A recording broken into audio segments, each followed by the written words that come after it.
Hello, welcome back to my channel. My name is Geraldine, and in today's video we're going to talk all things onboarding processes for your new clients. So let's get started.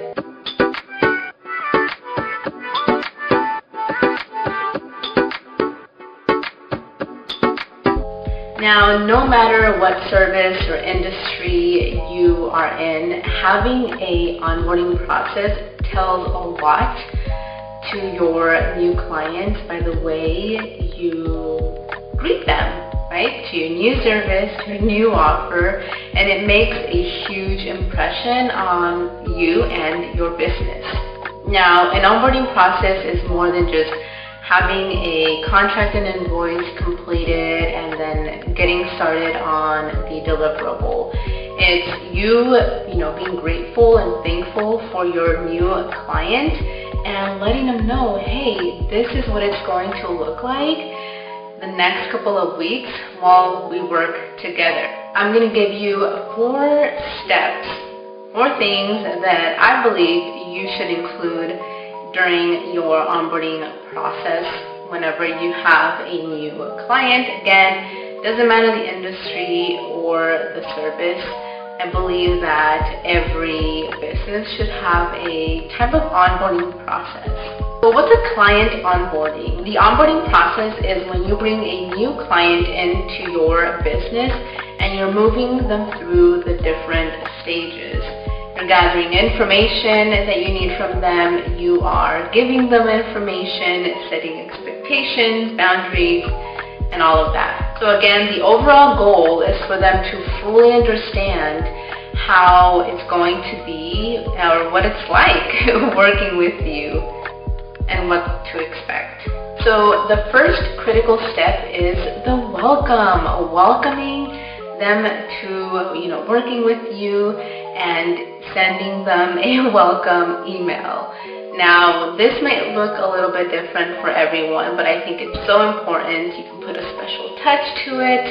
You can send them, a little gift card, just to show your appreciation for everything and that you're excited to getting started working with them. And this is after they signed a contract or agreement, they paid their invoice if you collect payments beforehand, and you have established that start.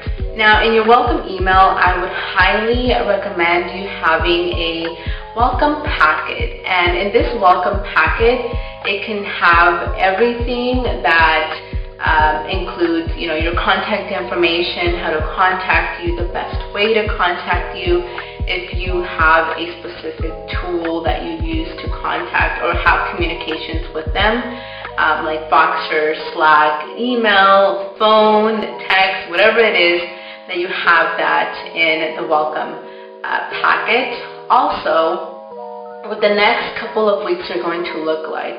This gives them kind of like an idea for them to plan around. Okay, it says here we're going to meet every week. Okay, so I have to make time for that, or which days are going to work best for me. Also setting expectations, letting them know, hey, office hours are from 9 to 6. I respond to emails or Boxer or whatever it is on the hourly basis, or I check it every 2 hours or twice a day. These are the days that I currently have meetings. I hope one of these days works for you. I think it's also important to add your mission, your vision for your business, and overall just your appreciation for them working with you. You can include, testimonials. I have worked with clients in the past, and these are some of their reviews or testimonials from this specific service, or just any little notes like that, just to reassure them that they made the right decision working with you. Now, this next step, not everyone's going to have it, but I highly encourage it because it can go in 2 different directions. So having a onboarding form or questionnaire. Now, this can be, if you are delivering a service, it's just you getting as much information as possible so you can do your job. And on this questionnaire, it can be, what are the tech tools that you use, or if you're doing some sort of marketing campaign, gathering information for that, or if you are doing a copywriting, gathering information for you to do that service. Or if you are a coach, a business coach or some sort of coach, it can be a questionnaire to get to know them. So you have, at the end of you working together, you can create a case study with how were they before they started working with you versus how the transformation was after they worked with you. So on this first questionnaire, it can just be you getting to know them on another personal level, asking questions like, hey, what are you currently struggling with? What is your current revenue? What do you want your revenue to be? Do you have a support system? What's holding you back? Just questions like that to really identify their pain points, their bottlenecks, what they're struggling with. And then towards the end, this is more of an offboarding thing, you can have another questionnaire where you gather testimonial from them. And it can be, hey, after working with me for 3 months, how do you feel? What have you accomplished? What is your current revenue now? Have you gotten any clients? Or what is the biggest aha moment while working together? So those could be the things that you ask on your onboarding questionnaire. Now this next step might not pertain to a lot of people because, again, it depends on the service, but having an internal client onboarding process. So let's say for me, if I am doing a KPI dashboard, now there's certain things that I have to do on my end or my team that has to prepare on the back end for this new client.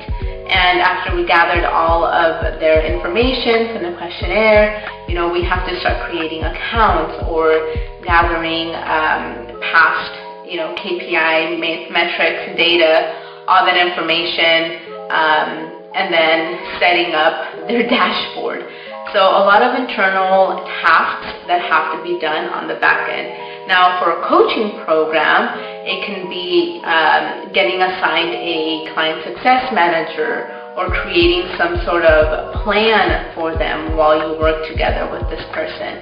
So anything that has to do internal, if you have to create any resources, any templates, anything like that, having that in place, again, makes it so much easier because when you have it already done, then it's just copy and paste, duplicate it, change it up a bit. And last but not least, I like to, especially with clients that I work with who are, retainer clients who sign up with me to work on a 3-month basis, where I help them with their operations. I like to send little gifts. Now, it doesn't have to be anything crazy. It can be a book, one of your favorite books. I like to send planners, or there's this website that I love. It's called the Fox, and I'll link the information down below. But you can customize little gift boxes. After you get to know them, that they like candles, or that they really take the time to make sure that their office is tidy and set up. So Fox has a lot of great little gifts.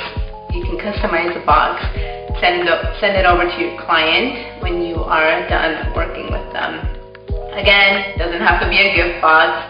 You can send a gift card if they always talk about a specific restaurant or something like that, just to make it personalized, and always remember, to be grateful, be thankful for them working with you. And I'll give you one last tip, having a referral program. Now this is more of an offboarding thing, but with a new client, you want to start talking about, hey, do you have any other entrepreneur friends or people that you network that are like you, that you believe need this service?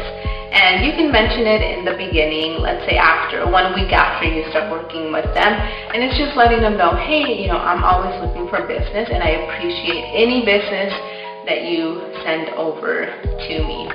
It doesn't hurt to ask. That's what I always say. Now, your onboarding process doesn't have to be super complicated.